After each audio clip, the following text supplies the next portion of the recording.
Yesterday I preached from 1 Corinthians chapter 5 about a sinful relationship that one of the brothers in Christ was engaged in.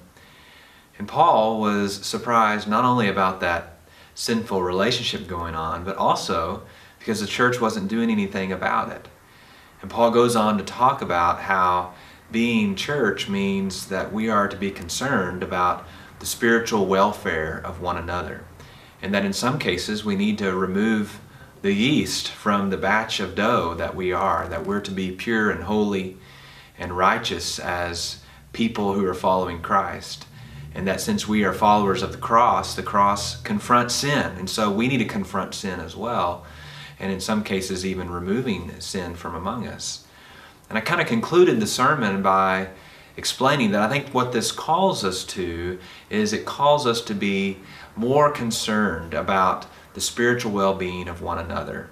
And that instead of just looking the other way, instead of just trying to mind our own business, that we should be concerned and we should hold one another accountable to what God calls us to and to try to be faithful to Him. And so what I want you to think about this week is there someone in your life who can hold you accountable to walking faithfully to Christ? And if you don't have someone in your life, I want you to think about who that person might be or who that group of people might be. I want you to be praying about that. And maybe there is a good friend that you have that you just need to talk to them and say, hey, I want you to keep me accountable and hold me accountable to following Christ, because I need that. I want to make sure that I'm on the right path at all times. But for those of you that do have someone like that in your life already, I want you to try to reach out to them this week. Thank them for being such a good spiritual friend to you, and remind them that you give them permission to speak into your life when there is sin that needs to be rebuked.